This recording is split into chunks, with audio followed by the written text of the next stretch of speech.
Doctor Aslam Farooqui 12ویں جماعت 1923 عیسوی سے 2016 عیسوی، نقاد، محقق، خاکہ نگار، شاعر، بچوں کے مصنف، تعلیم تدریسی خدمات، ادبی خدمات، اعزازات، تصانیف، طرز تحریر کی خصوصیات۔ ڈاکٹر اسلم فاروقی اردو ادب کے ایک ممتاز نقاد، محقق، خاکہ نگار، شاعر اور بچوں کے مصنف تھے۔ وہ 23 اکتوبر 1923 کو لکھنؤ، برطانوی ہند میں پیدا ہوئے۔ ان کا سابق وطن فتح گڑھ، ضلع فیروز آباد تھا۔ ان کا گھرانہ علم و ادب کا گہوارہ تھا۔ ان کے خاندان کے ہر شخص کو شعر و سخن سے لگاؤ تھا، تو ادبی ماحول ورثے میں ملا۔ تعلیم و تدریسی خدمات، انہوں نے فیڈرل اردو یونیورسٹی اور جامعہ کراچی سے اعلیٰ تعلیم حاصل کی اور پی ایچ ڈی کی سند محمد حسین آزاد پہ اپنی تحقیق کے ذریعے حاصل کی، جس میں ان کو انعام اعظم جی ایوارڈ 1965 سے نوازا گیا۔ تدریسی سفر کی شروعات سینٹرل گورنمنٹ کالج کراچی سے کی اور بعد ازاں جامعہ کراچی میں شعبہ اردو کے چیئرمین اور رجسٹرار کے طور پر خدمات انجام دی۔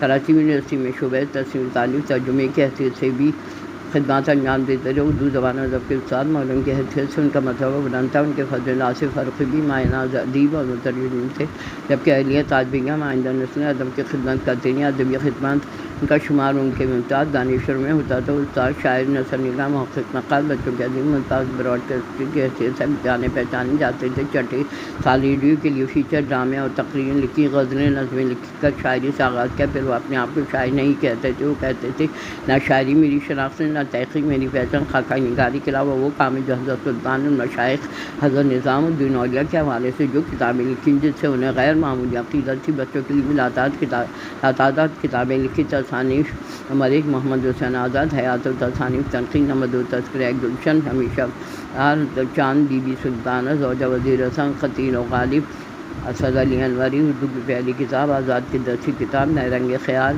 محمد حسین آزاد، تدوین قصص ہند، محمد حسین آزاد، تدوین ادیت قرآن، ڈپٹی نذیر احمد، نظام رنگ، حضرت سلطان جی کا خاکہ، گلدستہ احباب، خاکے آنگن میں ستارے، خاکے لال سبز کبوتروں کی چتری، خاکے فرید و فرد فرید، نظام الدین اولیاء، بچوں کے سلطان جی، بچوں کے رنگا رنگ امیر خسرو، بچوں کے مرزا غالب، فرمائے سلطان جی نے، بزم شاہد، دہلی کی تحریر، تدوین و ترتیب، سات آسمان، کلاسک شعراء کے ادبی خاکے، خاکہ نگاری، ان کا قلم، خاکہ نگاری میں بھی سادہ خاکے جمع، آنگن میں ستارے، گلدستہ احباب، سات آسمان وغیرہ اردو ادب میں نمایاں مقام رکھتے ہیں۔ خاک الامیر، حسرت روحانی، مرزا غالب، حضرت نظام الدین اولیاء جیسے ادبی روحانی شخصیات کے احسن انداز میں تذکرہ ملتا ہے۔ ادب اطفال، بچوں کے لیے قلفی والی سائیکل، بچوں کے سلطان جی، رنگا رنگا امیر خسرو، اردو کی پہلی کتاب جیسی متعدد تصانیف ان کے پہچانے۔ زبان و لغت، زبان کی ترقی میں ان کا خاص حصہ رہا۔ ترتیب، بزم صبوی، بزم شاہد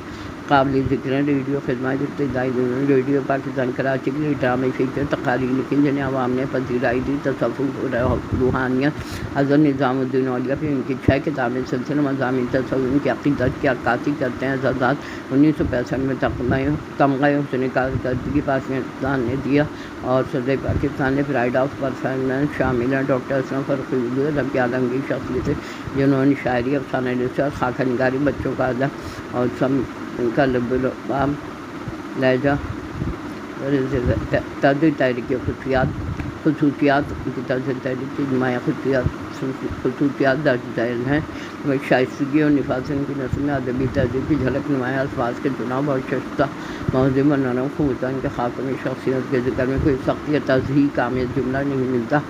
سادگی اور روانی ان کی تحریر سادہ مگر پورا سروتی، ثقیل الفاظ سے اجتناب کرتے ہیں۔ جملے روان، دل نشین ہوتے، پڑھنے والا بہاؤ میں کھو جاتا ہے۔ بچوں کے لیے لکھی گئی تحریروں میں یہی سادگی نمایاں ہے۔ ترغیب کے ساتھ تفریح بھی دیتی ہے۔ جذبات کی گہرائی، ان کی اثر میں جذبات کی سچائی، احساس کی گہرائی ہوتی ہے، خاص طور پہ جب وہ کسی شخصیت کو یاد کرتے ہیں، خاندانی واقعات بیان کرتے ہیں، تو تحریر میں ایک ربط محسوس ہوتا ہے۔ مشاہدے کے خاکے مضامین گہرے مشاہدے پہ مبنی ہوتے ہیں، معمولی واقعات، حرکات سے بڑی باتیں عکس کر لیتے ہیں، جیسے کسی مسکراہٹ، انداز گفتگو، لباس سے ان کے مزاج کردار کی جھلک دکھائی دیتی ہے۔ روحانیت، تصوف کی جھلک، ادبی روایات، ادب کی کلاسک کی جھلک ملتی ہے۔ وہ جدیدیت کو اپناتے ہیں، بچوں کی زبان میں مہارت، بچوں کے ادب میں معصومیت کا مقام ہوتی، دلچسپی کو خوبصورتی سے سموجھ دیتے ہیں۔ ان کے کردار مکالمے، کہانی میں بچوں کی ذہنی سطح